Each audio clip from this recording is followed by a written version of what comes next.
নির্বাচনী প্রক্রিয়ায় স্বচ্ছতা আনার জন্য সচিত্র পরিচয়পত্রের দাবিতে 1993 সালের 21শে জুলাই তৎকালীন যুব কংগ্রেসের নেত্রী মমতা বন্দ্যোপাধ্যায় রাইটার্স অভিযানের ডাক দিয়েছিলেন। লক্ষ লক্ষ মানুষ সেদিন মমতা বন্দ্যোপাধ্যায়ের ডাকে ছুটে এসেছিলেন। তৎকালীন বাম সরকারের মুখ্যমন্ত্রী জ্যোতি বসু সেই আন্দোলনে নিরস্ত্র মানুষের মিছিলকে স্তব্ধ করতে গুলি চালানোর নির্দেশ দেন। তরতাজা 13টি যুবকের প্রাণ পুলিশের গুলিতে লুটিয়ে পড়ে বৃষ্টি ভেজা রাজপথ। সেদিন রক্তস্নাত হয়ে উঠেছিল। আজ 32 বছর অতিক্রান্ত হলেও প্রতি বছর সেই অমর 21শে জুলাই শহীদ স্মরণে বর্তমান রাজ্যের মুখ্যমন্ত্রী ধর্মতলার মোড়ে শহীদ পরিবারের লোকজনদের নিয়ে স্মৃতিচারণ করেন।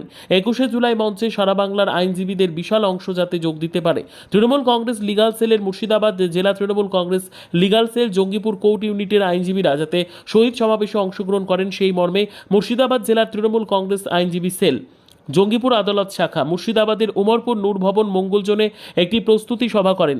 এদিন এই প্রস্তুতি সভায় উপস্থিত ছিলেন জঙ্গিপুর লোকসভার সাংসদ তথা জঙ্গিপুর সাংগঠনিক জেলা তৃণমূল কংগ্রেসের সভাপতি খলিলুর রহমান, রাজ্য তৃণমূল কংগ্রেস লিগাল সেলের কর্মী আইনজীবী মতিউল ইসলাম, শেখ ফুরকান আলী, আইনজীবী Sumit Chatterjee, PP incharge Jangipur court, additional PP সাবেক রিঠু, সুমিত চ্যাটার্জি, মহিলা পিপি সুতপা ঘোষ সহ অনেকেই।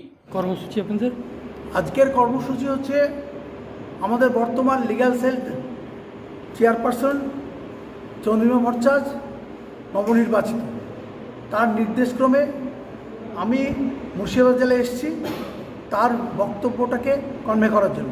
যেহেতু আগামীতে 21শে জুলাই শহীদ দিবস, সেই শহীদ দিবসে যাতে সমস্ত আইনজীবী সেল মুর্শিদাবাদ জেলার আপাতত আজকে এটা জঙ্গিপুর কোর্ট ইউনিট, এখানের আইনজীবীদের সঙ্গে আলোচনা হলো। আমাদের আলোচনাতে ছিলেন এলাকার সম্মানীয় সাংসদ খলিলুর রহমান সাহেব এবং উনি এখানকার ডিস্ট্রিক্ট প্রেসিডেন্ট, তিনি এতক্ষণ ছিলেন।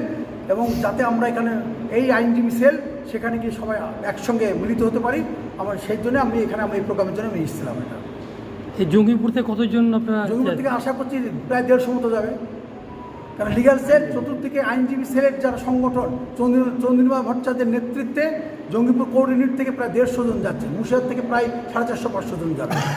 যারা আইন লিগ্যাল সেল শক্ত করার জন্য আগামী দিনে আপনারা কী ভাবছেন? এই লিগ্যাল সেল শক্ত মানে আমরা ঠিকই করেছি, যে কোনো ভারতবর্ষের কেন্দ্রীয় সরকার যেভাবে তার ডিক্টেটরশিপ চালাচ্ছে, সংখ্যা গরিষ্ঠের ভিত্তিতে সম্পূর্ণ সংবিধানের মৌলিক অধিকারকে নস্যাৎ করে দিয়ে আইন পাশ করছে, আমরা আগামী দিনে মানুষের এই দাবিকে নিয়ে লিগ্যাল সেলের মাধ্যমে কোর্টের থেকে আমরা এই জিনিস আমরা সমস্ত আইনজীবী সেল একসঙ্গে আমরা যাব, যাতে আগামী দিনে আমরা আমাদের মিছিল সে গর্জে উঠব, তার অবৈধ সংবিধানকে বিনষ্ট করবার তার চক্রান্তকে আমরা দুরিশ্বাত করব।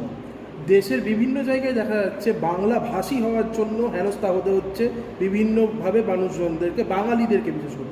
এই বিষয়ে কি বলবে? এই বিষয়ে আইনকে কিভাবে সামনে আনবেন? দেখুন, বাংলা ভাষা যে বাংলা পথ দেখিয়েছিল স্বাধীনতার আন্দোলনে, যে বাংলার থেকে যত রাষ্ট্রনায়ক যারা যে সমস্ত স্বাধীনতা সংগ্রামী ছিল বাংলা থেকে, এখন যে সমস্ত জায়গাতে বিজেপি শাসিত রাজ্যে তাদের লক্ষ্যই হচ্ছে বাংলা ভাষা মানে বেশিরভাগ পরিযায়ী শ্রমিক আমাদের পশ্চিমবাংলা থেকে যারা গেছে তারা অত্যন্ত গরিব শ্রেণীর মানুষ, তারা বাংলা ভাষায় কথা বলে, তারা না ইংরেজি না হিন্দি জানে, তাদেরকে টার্গেট করছে আগামীতে যাতে এই সমস্ত ভোটাধিকার যাতে তাদের হারিয়ে যায়। এবং নির্বাচন কমিশনের মাধ্যমে এবং বিভিন্ন কেন্দ্রীয় এজেন্সির মাধ্যমে তারা চেষ্টা করছে যাতে এই তাদের একনায়কতন্ত্রকে প্রতিষ্ঠা করতে পারে, সংবিধানের মৌলিক অধিকারকে তারা খর্ব করার চেষ্টা করছে।